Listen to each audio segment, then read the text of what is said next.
Chegou a hora do Pergunte ao Especialista. Hoje vamos receber aqui no estúdio o chefe do Serviço de Cardiologia do HGG, Dr. Antônio Malan, e vamos falar sobre a saúde e os riscos de doença do coração também. Você pode mandar a sua pergunta para o 983027779. Doutor, bom dia, seja bem-vindo aqui no estúdio do Goiás no Ar. Bom dia, São Lima, bom dia, ouvintes da TV Record. Doutor, o brasileiro hoje está mais propenso para as doenças cardíacas ou não? Olha, o brasileiro, não só o brasileiro, como o mundo ocidental principalmente, está muito propenso a doenças cardiovasculares, doenças cardíacas, né? Porque por conta dos hábitos alimentares, por conta do estilo de vida, né? Então isso é muito importante. Há muito tempo atrás, e a doença cardiovascular, ela ficou democrática. Ela atinge todas as parcelas da população, desde o mais pobre até o rico. Por quê? Todos têm o mesmo carga de estresse. O dono da empresa tem uma carga de estresse muito grande porque tem que gerenciar sua empresa, pagar impostos e tal. As pessoas mais pobres porque tem que ganhar o dinheiro para a sua sobrevivência. E com dificuldades para a manutenção da sua família. Então todos nós sofremos um estresse muito grande no dia a dia, uma sobrecarga de trabalho muito grande. Então isso aí tudo propicia, essa mudança do estilo de vida nos últimos 30, 40 anos, propiciou o quê?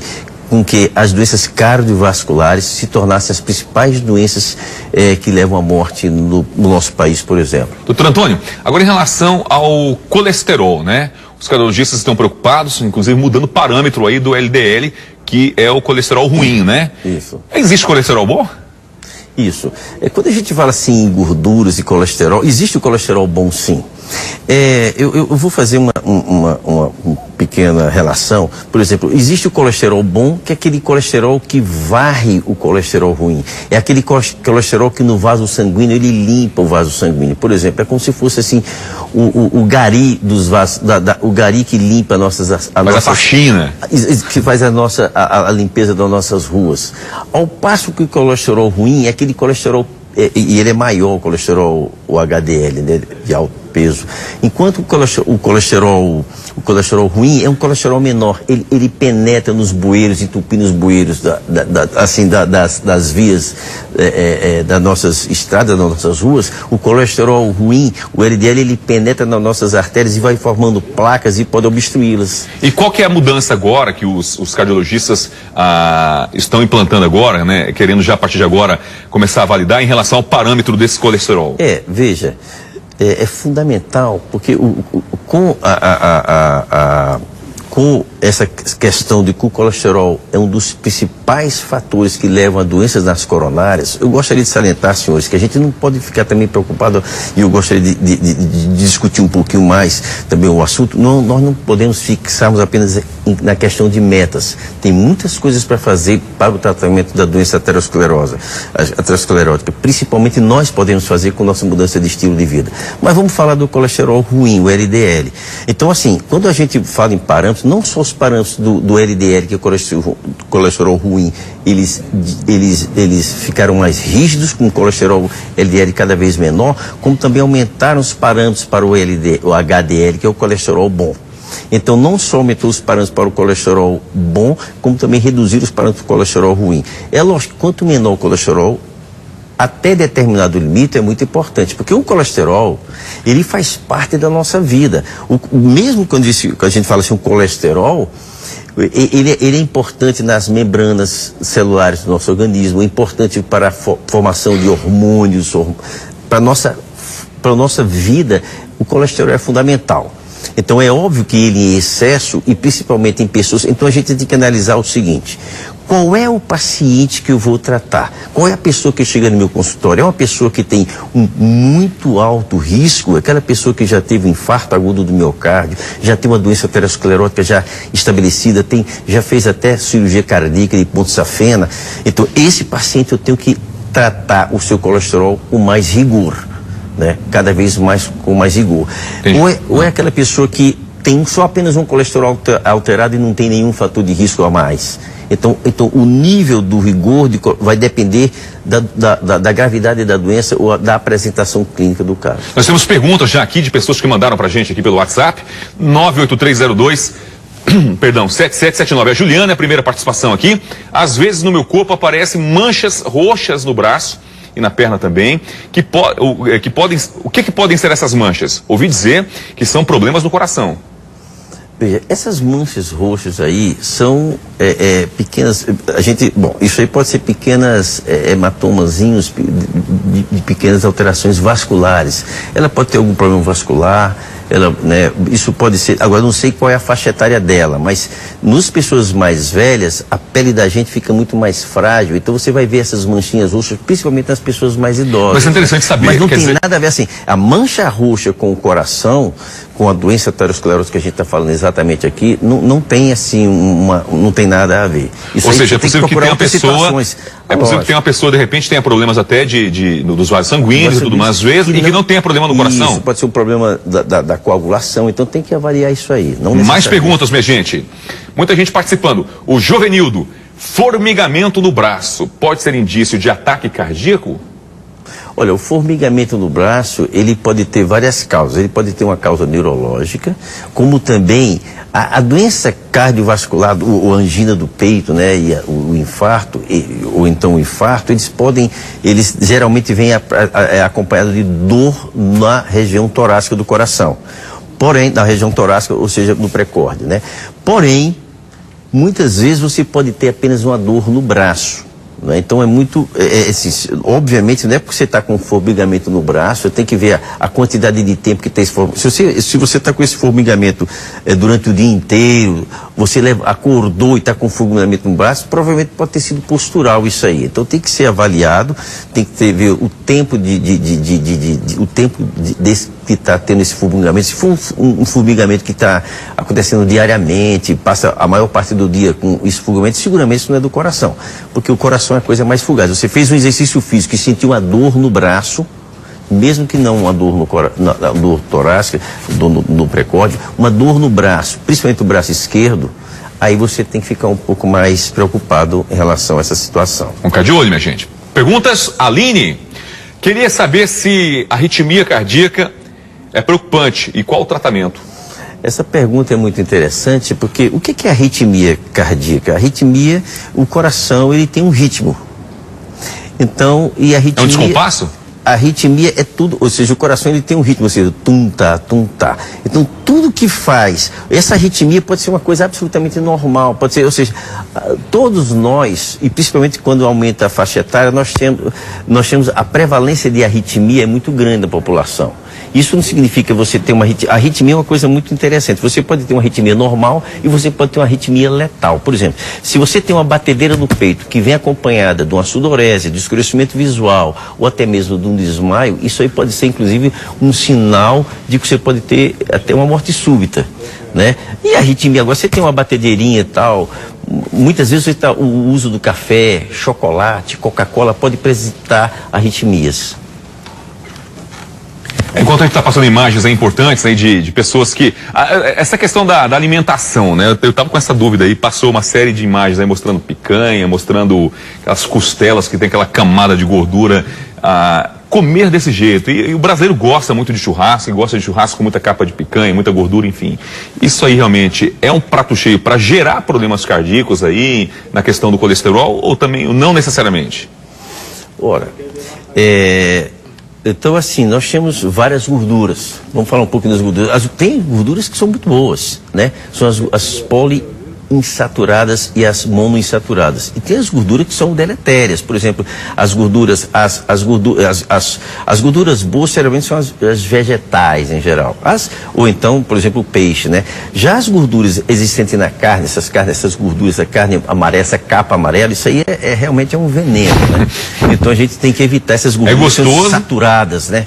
Ou seja, o leite integral, a gente tem que evitar usar mais o leite desnatado, essas carnes gordas a gente deve evitar, dando preferência mais às carnes a carne tipo colchão mole, colchão duro, alcatra, que são carnes mais magras, e você tirar toda a parte de gordura amarelinha que tenha. Os queijos, por exemplo, queijos mais brancos, pode comer um queijinho, mas o queijo mais branco, aqueles queijos mais amarelos, mais processados, mais maturados, eles já são mais ricos em gorduras, a gente deve evitar, principalmente quem tem problemas de coronária, problemas de coração. Vai a dica aí, minha gente. Vamos lá, mais perguntas aqui. do nosso telespectador, os amigos do Goiás Mar. Andréia está participando, porque os cardiologistas têm mania de dizer que prolapso na válvula mitral é inofensivo. Pergunta técnica, hein? Sendo que o paciente tem muitos sintomas, né? Sofre muito, ele precisa tomar medicação. Não entendi bem a pergunta ali? Eu entendi, eu entendi a pergunta dela. Porque na realidade, uma coisa é você ter sintomas, outra coisa é você ter algo que pode ser por risco à sua vida em risco. Por exemplo, o prolapso na válvula mitral, você não vai morrer por conta do prolapso na válvula mitral, mas você pode ter alguns sintomas, principalmente porque existe uma certa associação entre prolapso de válvula mitral e também o estresse emocional, pessoas que são mais tendentes ao estresse emocional, a personalidade mais estressada. Mas o prolapso de válvula mitral é óbvio que tem alguns casos particulares que dependendo da degeneração da válvula, que pode levar até a necessidade de troca da válvula mitral, né? Então, ou da válvula que esteja cometida. Então, o prolapso da válvula mitral, ele em geral, ele é inofensivo, tem que ser acompanhado pelo cardiologista, mas você não tem remédio para tratar isso. O prolapso da válvula mitral é uma alteração anatômica na válvula mitral e você tem que acompanhar. Se esse prolapso for muito intenso e provocar uma insuficiência mitral ou insuficiência da válvula, aí você tem que trocar a válvula, né? Então, assim, mas isso aí são casos raros, geralmente já numa idade mais avançada, mas esses sintomas são muito mais em função tem até um pouco de palpitação, de arritmias, tal. Mas eu acho que se você parar de tomar, por exemplo, café, chocolate, Coca-Cola, essas coisas tudo, vai diminuir um pouco mais esses sintomas e ter uma vida mais tranquila. Doutor Antônio, nós temos agora há pouco nas imagens ali uma jovem senhora já obesa, né? Acima do peso. A gente está mostrando várias pessoas, na verdade, aí que sofrem com obesidade. Obesidade realmente é um caminho indicativo, né? É sinônimo de problemas cardíacos ou não? Olha, a obesidade a obesidade, assim, é um dos itens que é um dos fatores de risco para a doença dos coronários. Aí eu gostaria de salientar a hipertensão, o tabagismo, o diabetes, né, a obesidade. Não são fatores que levam ao risco da doença coronariana.